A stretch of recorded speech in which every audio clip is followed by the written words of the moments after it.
indawo nendawo uMose angene kuyo ungene purposefully. Makaka Pharaoh, it was God's purpose for 40 years eka Pharaoh ngoba bekasentandweni.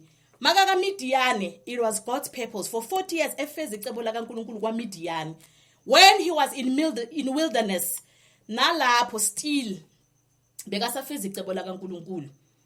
So zibuza ukuthi wena namhlanje le impilo ephilayo isentandweni kaNkulunkulu, kunabantu abayenza ama career, le career oyenzayo ungayenzi career ngoba ubheke ukuthi uzohola malini. Isentandweni kaNkulunkulu le career oyenzayo right now. Umuntu omusha le career oyenzayo njengoba uregistered uyevasit, umbuzile uNkulunkulu na ukuthi le career oyenzayo isentandweni yakhe noma uyile just because ubone abo 0/6 wagijimisa ukuthi uzohola kakhulu. Lo msebenzi owuthathile uvumile usentandweni kaNkulunkulu ngoba sometimes uyangena endaweni kanti kunabantu abavalelayo awufuneki lapho. Usebenza umsebenzi ongekho entandweni kaNkulunkulu, yiko feel frustrated. Yiko le career oyenzayo iya frustrate. Noma kufanele ustadishe iba umthwalo ngoba sometimes uthola ukuthi vela yikho entandweni kaNkulunkulu. Azange umbuze noNkulunkulu ukuthi le career wenze yona na lo msebenzi okuwo uright usentandweni na. Sometimes uzithola ushada nomuntu ongekho nasentandweni. Akekho entandweni kaNkulunkulu, kunemishado uNkulunkulu ayivumayo. Hayi ukuthi uNkulunkulu le mishado uyibusisile, uyivumile ngoba vele wena uwe osomfostile umbamba isandla so akana choice. Mhlambe nalomuntu omshadile uzokubambezela. Akekho kwa entandweni kaNkulunkulu. Sometimes abazali they do derail ipurpose yabantwana babo. Uthola abazali living their lives through their kids. Uthola umzali ngoba yena wayefuna ukuba udoctor, ufostelela umntanakhe ukuthi makabe udoctor, and then umntana akafuna ukuba udoctor, umntana ufuna ukuba yichef. So but umzali ngoba yena bekafuna ukuba udoctor and akakhonanga ebusheni bakhe, uthola frustrate umntwana, derailing the purpose. Uthola ukuthi vele ipurpose kaNkulunkulu is for this child to be a chef, and akazi ukuba yichef nje ezosebenza nje e-restaurant kuphela. This sikhuluma ngomuntu o-national, sikhuluma ngomuntu ozoya overseas, sikhuluma ngomuntu ozobaphekela amahotela. uNkulunkulu ofuna ukumsebenzisa in that way, but umzali ngoba yena bekafuna ukuba udoctor, she's derailing the purpose yakaNkulunkulu ngumntanakhe.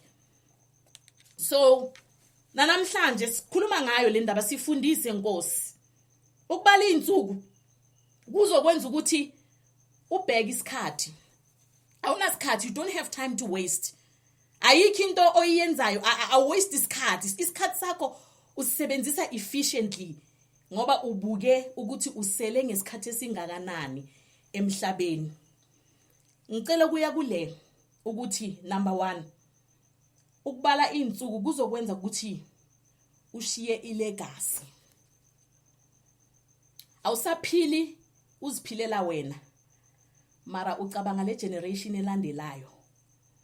Ucabangela abantwana bakho ukuthi wena mongasekho emhlabeni, ucabangela abantu. So ngizokhuluma ngokuthi sifundise Nkosi ukubala izinsuku, mara ngicela ukuyicompartmentalize ukuthi ngishaye ngama department ngoba ngibuke indlela uMose afulfille ngayo idestiny yakhe ukuthi beyishaya ngama compartment wakhona. 1, ilegacy yokuqala ekufanele uyishiye, ilegacy yokuphila emphakathini. Mawufunda la uActs 9:36 lithi kwakukhona umama ogama lakhe uDoka wayehlala eJopha. Lithi iBhayibheli wayenemisebenzi emihle nokwabela abampofu izipho. Lithi naye wagula wafa. Wathunyelwa kuthe masekagulile wafa, abafundi bathumela ukuthi akulandwe uPetro atshelwe ukuthi nawo uDoka akasekho emhlabeni. Lithi iBhayibheli uPetro masekafika la kwakubekwe khona uDoka, lithi abafelokazi beza kuye bekhala, beze kuPetro bekhala inyembezi, bekhaliswa ukufa kwakaDoka. So ngiyazibuza ukuthi why iBhayibheli liveza ukuthi abobani laba babekhala, lithi kwakukhala abafelokazi.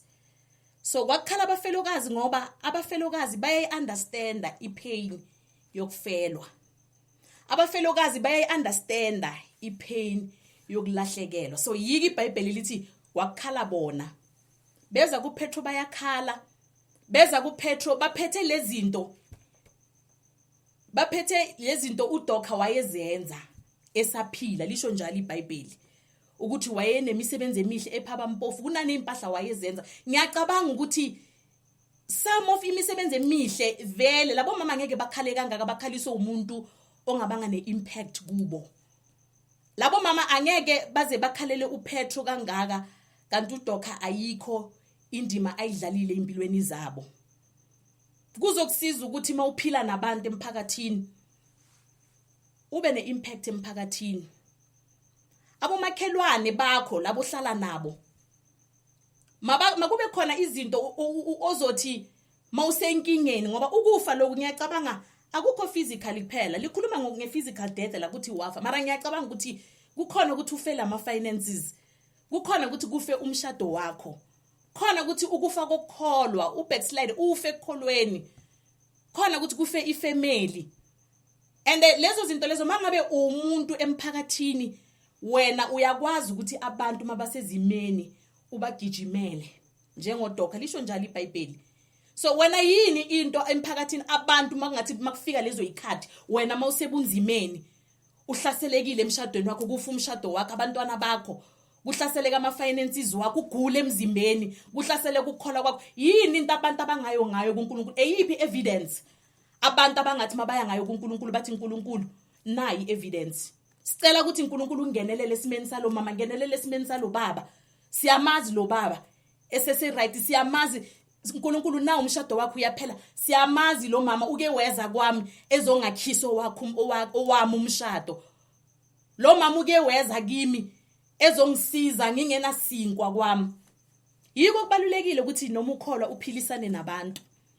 Siyaye senze iphutha eliningi. Abantu abaningi bacabanga ukuthi ukukholwa uqhosha, bacabanga ukuthi ukukholwa ukuba nepride. Uthola umuntu athi uyakholwa mara khona la estradini sakhe akakhulumisa abomakhelwane, une pride ngalendlela ukuthi akasazi isibongo sangaphe next door ukuthi kukabani. So uthola umuntu uhlala nabomakhelwane. Ithi ngikhulume nabantu abakholwayo ukuthi if uyakholwa wonke umuntu nabo abomakhelwane, labo makhelwane ohlala nabo mabashonelwe yehla uke ubonakale mama, ukubonakale ntombazana, ufake iphinifa, ubekele ipride phansi, ubekele idegree ukuthi wena unama degree. Ukukholwa has nothing to do nokuthi nama achievement ukuthi wena ufunde kangakanani. Uhambe uyophilela abomakhelwane, ubonakale uphila ama veg nabanye abomama, uphilela abomakhelwane. Ukukholwa i-lifestyle, and then njengoba wenza kanjalo uqedile ukushumayela. Uyabona, ukukholwa akusukuthi every Sunday uzivalele kwakho, akunamuntu okubonayo, uphume Sunday sophethe iBhayibheli. Like wena nje uziphilela wedwa, you are an island, awunandaba nomuntu. Akekho nje umuntu onendaba naye. Yiko kunesisho sithi umuntu ngumuntu ngabantu. No man is an island. Kusho ukuthi uyabadinga abantu. Ula emhlabeni ulethelwe abanye abantu. uNkulunkulu akakulethelanga for wena, ulethelwe abanye abantu. Hamba nje sikhulumeni nje ngama basics wokuhlalisana kahle nabomakhelwane, singafuni ukuba spiritual. Uhamba uyophilela abomakhelwane. Umakhelwane makashonelwe uthenge i20 kg yeflour, ibhekwe uwe, or mangabe awukhona ukubheka, hamba uyenzisa. Kunabantu abathengisa amakheke, uke nje uspend imali yakho, uspendele umakhelwane oshonelwe, uthenga ibhakede lamakheke. Ungathi mawufika lapho kamakhelwane uhlale phansi bakwenzela itiya uphuze wona lamakheke owalethile. Angithi uzosiza. You might as well mangabe kunjalo ngabe uhlale kwakho wadla lebhakede wathela itiya. So ulishiye genuinely ubonisa ukuthi uyasupport. Ukukholwa yiko lokho bazalwane. Ukukholwa yiwo ama basic wensindiso mina engiwaziyo. Mawuthi uyakholwa, kunabantu abathi bayakholwa akakhulumisa abomakhelwane. Mabayenza imicimbi akayi ngoba uzibona yena akafithi, abasi level yakhe. Akasizi umuntu efamilini. Mawumbona siza kusho ukuthi khona imali azoyithola, ilaba ama death certificate. Mawumbona siza wazi ukuthi uinsure lo muntu oshonile, uzolanda i-death certificate makaqeda uthola imali zakhe. Kuphela endaweni uqhoshaza aqhoshela ifamily, kuthi kushoniwe efamilini yena afike nje azoba yi-celebrity, abukela abantu besebenza ngoba yena phela uyakholwa. So ukuphilela abomakhelwane. Lisho njalo iBhayibheli lithi uDoka abafelokazi babonisa uPetro, wena uNkulunkulu bazoyangana abantu uNkulunkulu. yini evidence abantu abangayibo noma ugula kufika izikhathi zokufa yini into abantu abangayipinpoint uNkulunkulu ukuthi uNkulunkulu sicela umgcine ngoba kunabantu abaselfish bazalwane. Umuntu okhona the way aselfish ngakhona ucabanga ukuthi yonke into ingaye, akacabangeli umuntu, akasizi umuntu, anjalo nje ublame abantu bakhona bane victim mentality. Ucabanga ukuthi umhlaba wonke uyamkoloda, mawungamsizanga uyakwatela. Indlela nganandaba ngayo uyathuka makakufonela. Kungaba umhlolo makangakubuza ukuthi unjani, akakubuzi ukuthi unjani. So uyazi makakufonela khona into ayidingayo. Angeke asukeleke akufonele nje kumnandi kungana next athi hayi ngiyakufonela ngiyakuhlola ukuthi unjani. Hayi akayenzi leyo. Makakufonela ufuna imali, makafona khona into ayifunayo. Akanandaba nabanye abantu ukuthi kwenzakalani, ayifuni yena leyo, wazi ukuthi uye kufanele asizwe. Akaphi umuntu mara njalo expect ukuthi athole. Njalo fanele kuphiwe yena. So naka yenza legacy emphakathini. Phila impilo ezoshiya legacy. Abantu emphakathini bazokukhumbula ngani?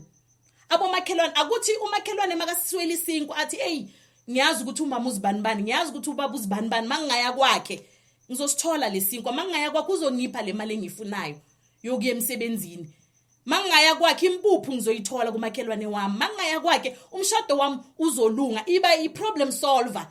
Ungabi yiwana yalabantu abaeda nje inkinga estradini, ube labo makhelwane abantu. Mina ngiyengabasoli labantu abathi bazonda insindiso, kusho ukuthi babone yonke le type ye lifestyle labantu abaphila lensindiso nje ene pride. So phila njengoDoka, lithi iBhayibheli ushiya legacy, wavuka ekufeni, akazange avuke nje, wavuswa imisebenzi yakhe. Into eyenza ukuthi avuke ekufeni, imisebenzi yakhe iyona eyamkhipha emgodini, iyona eyamkhipha ekufeni. Ukwenza kwakho kahle yiko kuzokhipha emgodini wenhlupheko, yiko kuzokhipha ekufeni mawunemisebenzi emihle njengoDoka. Ngiyasuka futhi lapho sizongena kwilegacy yes2. Le yes2 ilegacy yefamily. Ufanele mawuphile emhlabeni ushiya ilegacy kwisociety ophila kuye emphakathini. Es2 shiya ilegacy kwifamily yakho. Yini into abantwana bakho abazokukhumbula ngayo? uMose nako sifunda ngaye namhlanje. Siyazi ukuthi uMose ushiye ilegacy yokuthi uye owakhipha abantwana bakaIsrael eGibhithe.